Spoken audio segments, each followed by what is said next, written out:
Instructions. You will hear a number of different recordings, and you will have to answer questions on what you hear. There will be time for you to read the instructions and questions, and you will have a chance to check your work. All the recordings will be played once only. The test is in 4 sections. Write all of your answers in the listening question booklet. At the end of the real test, you will be given 10 minutes to transfer your answers to an answer sheet. Now turn to Section 1 of your booklet. Section 1. You are going to hear a conversation about renting an apartment. First, you have some time to look at questions 1 to 6.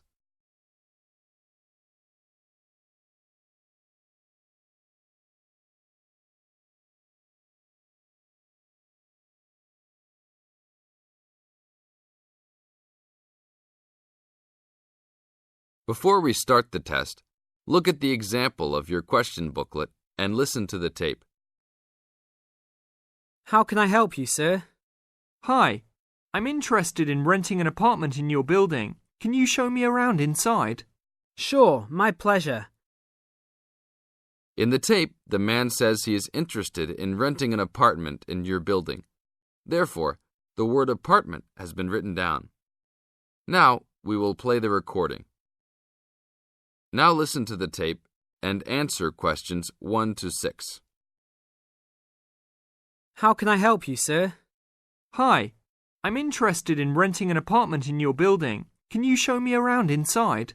Sure, my pleasure. Do you know what kind of apartment you're looking for? I'm thinking of something for my best friend and I. The apartment doesn't have to be too big, just something comfortable for the two of us. I'm looking for a kitchen, 2 bedrooms and a bathroom, just something simple.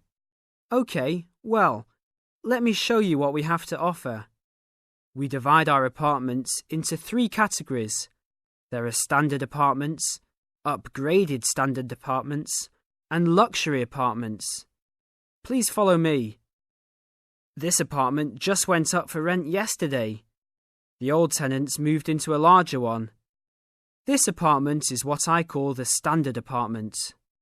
It's small, but has everything you need.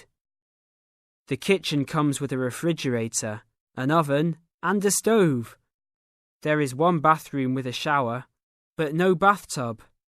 The rooms are a good size, and both have their own closets. The living room has enough space for a couch. We will provide a television for you. These apartments are very popular with students because they are affordable and practical. Right now, we are renting these out for only $1,000 a month. I think this is a little bit on the small side.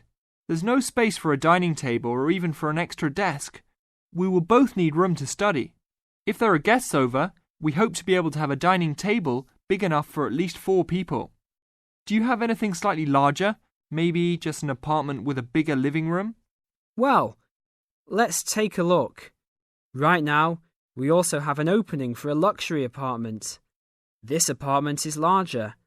It has 3 bedrooms, and all 3 are larger than the last one. And there are 2 bathrooms, and all have bathtubs. The kitchen is also larger, and come with an additional dishwasher and freezer. The living space has plenty of space for a dining room.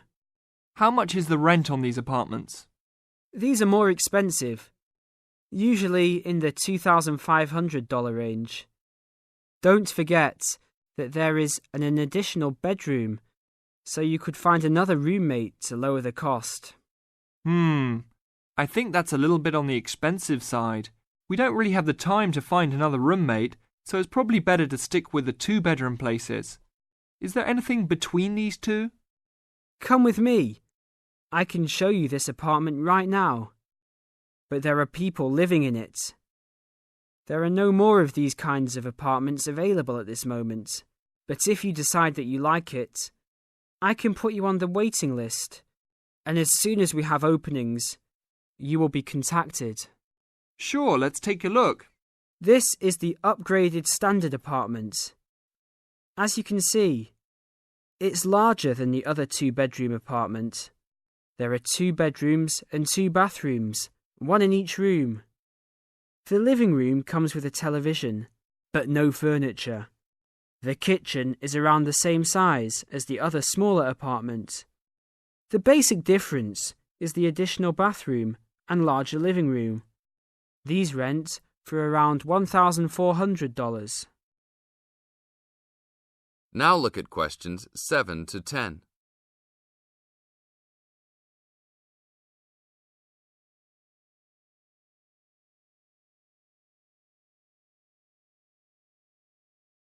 Now listen to the tape and answer questions 7 to 10. Seems like a good deal. Do you know when an apartment like this will be available? That's hard to say. I know these people who live here right now should be graduating soon, so they might be moving out. Well, I guess I'll put my name on the waiting list. Hopefully there'll be an opening as soon as possible. That sounds like a good plan. I will notify you as soon as we have vacancies. You will have to leave us some information and a student identification number. Sure, no problem. My full name is Robert Jack Browning. Could I have your age, please? I'm 38. Your major? I'm studying biology. How about naming some of your hobbies?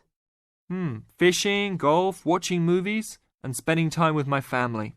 Sounds like a good life. What is the price range of the apartment you are looking for? Somewhere between $1,000 to $1,500. Your student identification number, please? QS 45890. Could you repeat that? QS 45890. Lastly, could you leave us a phone number? Okay, it's area code 236 580 2287. Thank you very much. I will give you a call as soon as possible. This is the end of Section 1. You now have 30 seconds to check your answers.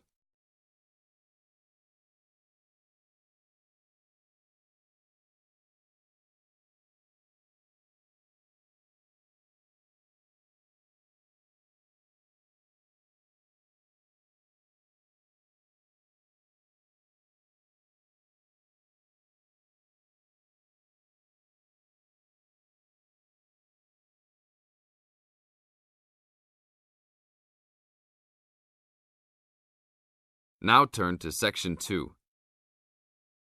Section 2. You are going to hear a lecture about the Miners Hotel. First, you have some time to look at questions 11 to 14.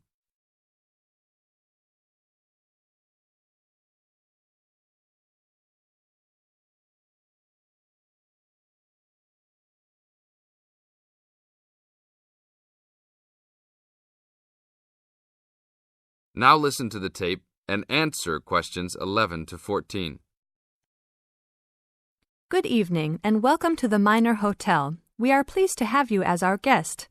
I will give you a brief information session to tell you everything you need to know to make this a pleasant stay. The Miner Hotel was built in the 1850s, during the Gold Rush period, also nicknaming our state the Golden State. People from all over the country and even from other countries came to seek their fortune here in these hills, creating cities overnight. In this city, many Gold Rush hotels soon opened up. This particular hotel was built in 1851, but was destroyed during an earthquake. It was rebuilt in 1995 to recreate the feel of the Gold Rush, complete with articles and actual photographs from during the 1850s. Our hotel is divided into 2 buildings, one called the Gold Tower and the other is named the Fortune Tower. You will be staying in the Fortune Tower on the 25th floor, complete with great views of the city. Your room is the best room in the hotel, complete with private living room and hot tub. Here is your room card. On the card it will say FT, meaning Fortune Tower. On the bottom of the card it will say 2515. The 25 stands for the 25th floor, and the 15 stands for the 15th room on that particular floor. Now look at questions 15 to 20.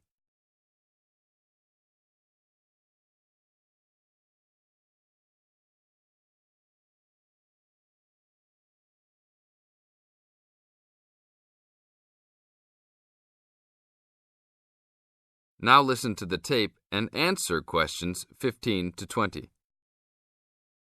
There are emergency exits in both towers of the hotel. They are located on the south side, opposite the elevators. Please use these in case of a fire or other emergency. We have some special events happening this week. Our Miners Diner is offering a special Miners Buffet dinner this Friday and Saturday for only $20 per person. This special includes all food, not including drinks and alcohol, and shows for the night. The buffet will be available from 5 to midnight. Because of the historical significance of our hotel, there are some special rules. The first rule is that there is no smoking allowed anywhere in the building, not even in your own room. This is not only to ensure the safety and health of our guests, but also the furniture and pictures can be easily damaged by smoke and other harsh treatment. Please remember that there are items of furniture over 100 years old here, so respect the rules by not smoking. Secondly, please do not take pictures using a flash of any of the drawings and paintings in the rooms or hallways, as they are old and fragile. We are doing our best to preserve a national treasure, so please help us in doing so. Lastly, you will only have one set of towels and bed sheets per 3 days. This is to conserve the water supply, as there are frequent droughts this high up in the hills. If there are any further questions, the staff of the hotel will be available to answer your questions. In the event that no one is able to answer your questions, I will also be available from 8 a.m. to 5 p.m. each day in the concierge. I hope you enjoy your stay here with us. Thank you very much. This is the end of Section 2. You now have 30 seconds to check your answers.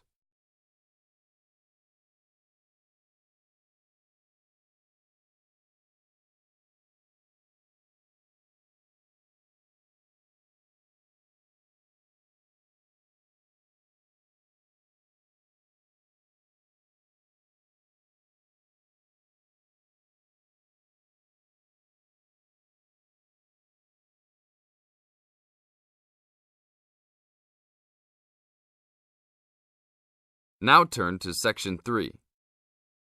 Section 3.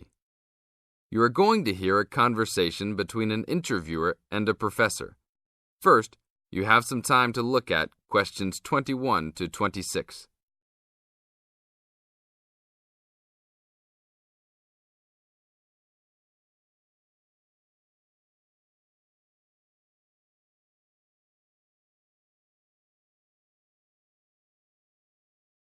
Now listen to the tape and answer questions 21 to 26. Today I'm here with Professor Nittick, who is our new university president. He has been a professor for 20 years and teaches many of the best classes on campus. I know many of you have had him as a teacher and know of his brilliance. Good morning, Professor Nittick. Thank you for stopping by the student station. Thank you for having me here. It is always great to get to meet many of the students who are involved with our school. I haven't been here since 2 years ago. Yes, I remember at that time you were still teaching every semester. 2 years later, you're only teaching every once in a while. But it seems like you are still always busy. The administration world is just as busy as the teaching world for you. How do you stay in touch with the university, even with the change in your everyday duties? I try to stay in touch with what is popular with the university students. I usually spend time with as many students as I can. They usually give me insight into what the new concerns and beliefs are for the new generation. On top of that, I try to be as youthful as I can. I consider myself to be youthful, at least for my age. So I always have a good time and try to stay young. I try my best to not just be a teacher, but also participate in university life. Interesting. So, are you still doing lots of academic work, or are you mostly concentrating on administrative affairs? Well, I mostly do administrative affairs now, but that doesn't mean that I still don't have a very deep interest in academic matters. I often visit other campuses around the world and meet other professors in my field. I learn the most by travelling and seeing the different places of the world and the different fields of thought. I even did a television programme last month in Manchester. Will you be on television any time soon then? Well, you can call the television station and see if I will be on television any time soon. Maybe I will be on the news report. I don't think it is really that significant, though. Oh, really? That sounds great. I will remember to look out for you. Let's move on. With all your busy travelling recently, how do you find time for your personal life? I try to keep my university life separate from my personal life. Sometimes it's hard to find time to just take my wife and 3 kids out for a family dinner, but usually we all manage to get together every few days. I'm taking a few weeks off next month to take my family down to South America, to Brazil for a few days. I can't wait to just sit on the beach. Wow, that sounds like a wonderful trip. Professor Nittick, could you tell the audience a little about what goes on in an average day of a university administrator? An average day? Oh, I don't think there is such thing as an average day for me. The last few weeks I've been travelling all the time. I can be in Los Angeles in the morning and in New York by the afternoon and back to Los Angeles by the evening. Sometimes I will spend the whole week at a new university, showing the new administrators the ins and outs of running a university. Sometimes I can spend the whole day in the office on the phone, so there really is no average day for me. I guess that is because I do so many different tasks. Sorry to let all the viewers down, but that is the plain truth. Now look at questions 27 to 30.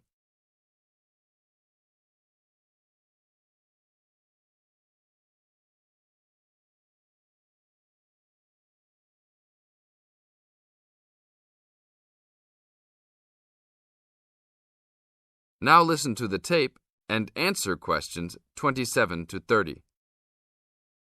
Well, I guess I can sum it up for them. You are a busy man. That is probably a good description.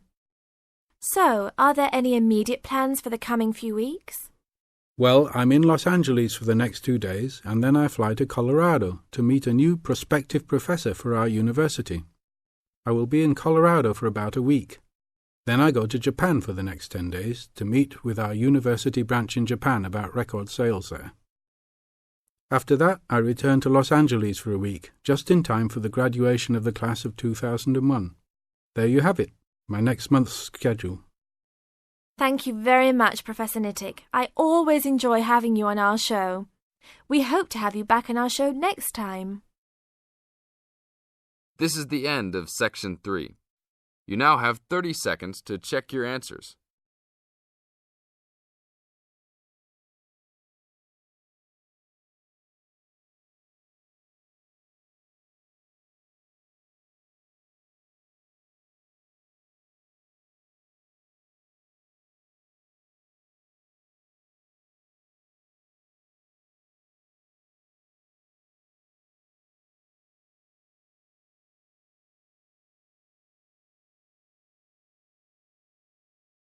Now turn to Section 4. Section 4. You are going to hear a lecture given by a coach. First, you have some time to look at questions 31 to 40.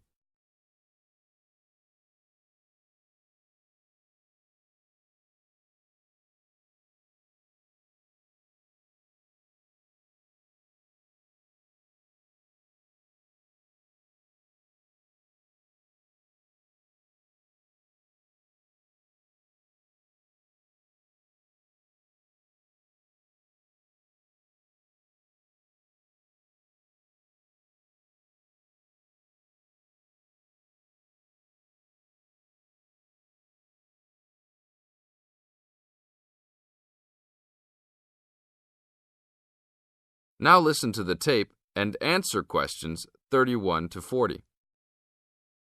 Today I'm going to give all the new members of our league a brief introduction about our basketball league. We are a competitive league whose goal is to promote sportsmanship and good health. Founded in 1988 with 4 teams and 30 players, today we have grown to over 20 teams and 200 players. We will accept any player regardless of race or sex, as long as they are a student at this school.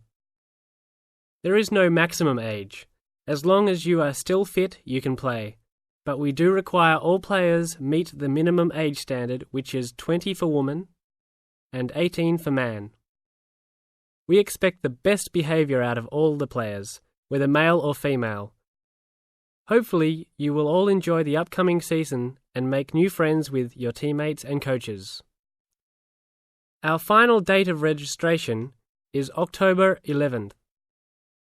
If you have any friends or family that are still interested, don't forget to remind them to register by this date. After October 1, there is a late registration fee of $20 on top of the $200 membership fee. The membership fee includes a team uniform, gym usage fees, and referee fees. All the coaches in our league are volunteers, so please be respectful and don't yell at them if they don't know everything. Please attend your first team meeting on October 15. This will be an important event to get to know your teammates and coaches. The first practice is scheduled for October 18. Please call ahead if you know you can't make it. Our league schedule is as follows. There will be practice every Tuesday and Thursday, and games every Saturday morning. This is gym time that is included in your membership fees. Your coaches and the rest of the team can arrange any extra practice times. Practices are from 7 p.m. to 9 p.m. and games are from 9 a.m. to 11 a.m. Please plan on making all your practices and games. We realize that all the players are also mothers and fathers, students and workers, yet at the same time it takes commitment to create a good basketball team. There are some rules that everyone in the league must abide by. First, please be on time to your games. If your team is more than 10 minutes late, you will be forced to forfeit the game. Second, please wear appropriate basketball shoes for all practices and games, as shoes other than these may damage the gym floor. Third, be respectful to the referees. Any inappropriate actions or gestures will result in an ejection and a fine from the league. Last, the most important thing is to have a good time. If you are not enjoying yourself, then you are missing the point of basketball. See you all at the games next Saturday. This is the end of Section 4. You now have 30 seconds to check your answers.